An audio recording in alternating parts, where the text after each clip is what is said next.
Bonjour tous mes super branchés, bienvenue sur Actus Madridista pour une nouvelle vidéo d'actu. Aujourd'hui on discutera de plusieurs infos du jour, une longue absence en vue pour Arda Güler, la valeur marchande de Kylian Mbappé est moins chère à partir d'aujourd'hui et sera aux environs des 180 millions €. Je vous explique tous les détails concernant ce nouveau changement pour son prix, je vous dis tout, on commence.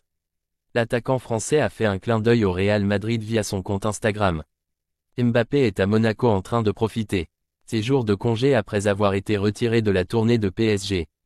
Le marché des transferts est devenu une succession de clins d'œil entre Kylian Mbappé et le Real Madrid.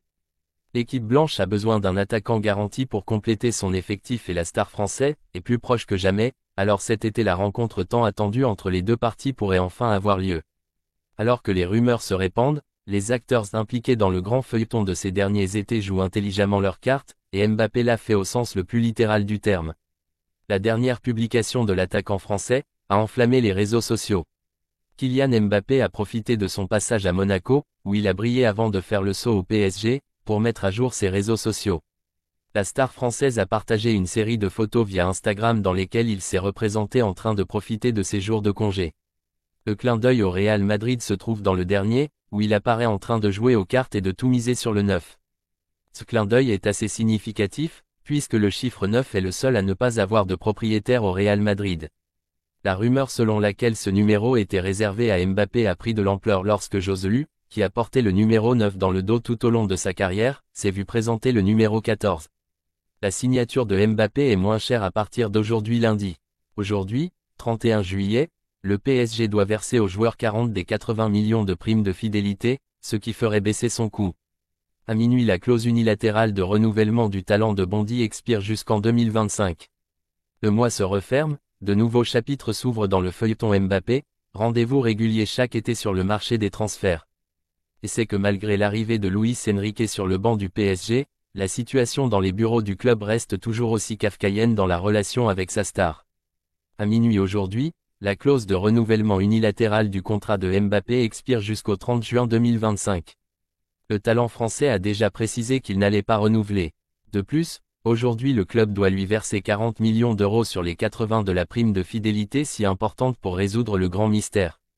Cette réduction de moitié de la prime de fidélité tant vantée signifierait une réduction substantielle de son prix initial lors de la négociation de son éventuelle signature. Le club parisien n'a pas été en mesure d'atteindre aujourd'hui avec l'avenir de Mbappé déjà résolu. Ainsi, août promet des émotions fortes dans l'une des histoires qui nourrissent le mercato été après été. Une longue absence en vue pour Arda Güler. Arda Güler s'est blessé lors de la tournée du Real Madrid aux États-Unis. Le jeune Turc souffre d'une lésion du ménisque de la jambe droite. Mauvaise nouvelle pour le Real Madrid et Arda Güler. La grande perle du football turc et toute nouvelle recrue du Real Madrid s'est rendue avec le reste de l'équipe première aux États-Unis pour préparer la tournée de pré-saison avec les Merengues. Mais un petit malaise l'a empêché de faire ses débuts contre l'AC Milan et Manchester United. Tout portait à croire le jour de ses grands débuts viendrait lors du Classico contre le FC Barcelone, mais à quelques heures du match, le club a communiqué sur la blessure du joueur. Ce dernier a passé des examens médicaux pour évaluer l'étendue de sa blessure et il a été confirmé qu'il souffrait d'une lésion du ménisque interne du genou droit, ce qui l'a contraint à retourner en Espagne pour entamer sa convalescence. Deux traitements possibles. Le Real Madrid n'a pas précisé combien de temps le Turc allait être écarté des terrains, il ne le fait jamais. Mais on peut déjà estimer la gravité et la durée de l'indisponibilité de Güler, comme l'a expliqué le Dr Ripoll sur Radio Marca. Selon le spécialiste, une blessure de ce type peut avoir deux conséquences et deux formes de rétablissement. La première est la plus sûre, mais aussi la plus longue. Si l'incidence sur le ménisque est trop importante, le seul traitement possible est la chirurgie. Dans ce cas, Güler serait indisponible pendant 5 mois. Dans le deuxième cas, si un traitement conservateur est appliqué sans qu'il soit nécessaire d'opérer parce que la blessure n'est pas suffisamment grave, la durée estimée de l'arrêt de travail serait d'environ 12 semaines. Si les estimations du Dr Ripoll s'avèrent exactes, Arda Güler va donc manquer entre 3 à 5 mois de compétition. Le joueur ne ferait son retour qu'en janvier 2024 s'il passe sur la taille d'opération, et en novembre 2023 seulement si les médecins du club optent pour le traitement conservateur. Un véritable coup dur pour le meneur de jeu de 18 ans. Endrick n'a pas joué une seule minute dans la large victoire de Palmeiras contre América MG par 1-4 ce dimanche. C'était un match théoriquement facile, face à un rival bien inférieur qui est avant-dernier du championnat brésilien, à un point du dernier, Vasco da Gama. Abel Ferreira a eu une nouvelle opportunité de faire entrer l'attaquant, qui vient d'avoir 17 ans, mais a épuisé les changements sans utiliser le dernier joyau de l'Académie Verdao, vendu au Real Madrid. Il y a déjà 2 matchs d'affilée sans jouer. Ce n'est pas la première fois qu'Abel Ferreira passe d'avoir le jeune footballeur pour certains matchs et, sans raison apparente, opte pour d'autres joueurs dans les suivants. La dernière fois qu'il est monté sur le terrain, c'était contre l'Internacional de Porto Alegre il y a 15 jours. Abel l'a appelé pour remplacer Flaco Lopez à la 25e minute de la seconde mi-temps. Le match s'est terminé sur un match nul 0-0 et Endrick n'a eu aucune chance claire. Ces deux-là étaient les dernières opportunités pour Endrick, qui espérait avoir quelques minutes la journée dernière dans une autre victoire confortable de Palmeiras, 3-1 contre Fortaleza, l'absence contre América MG et la deuxième consécutive dans le Brasileirão. Mercredi, Palmeiras se rendra à Belo Horizonte pour affronter l'Atlético Mineiro en 8e de finale de la Copa Libertadores. Un rival et une concurrence plus exigeants, comme le sera aussi le Fluminense de Fernando Diniz.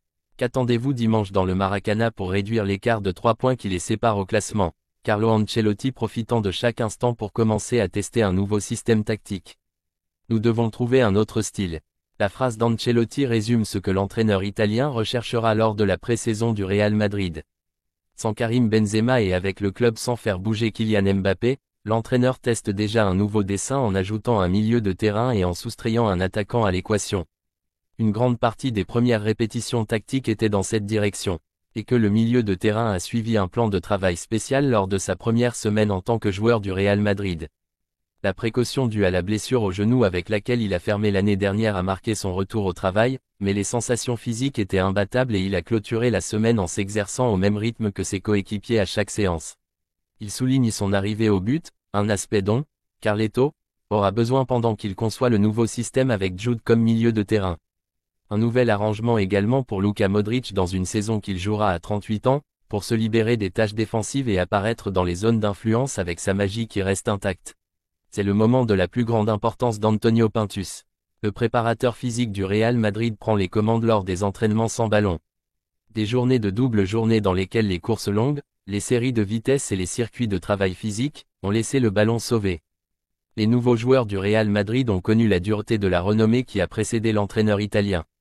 Les plus âgés ont passé une semaine dont ils savent qu'elle est essentielle pour créer une base physique avec laquelle affronter la saison.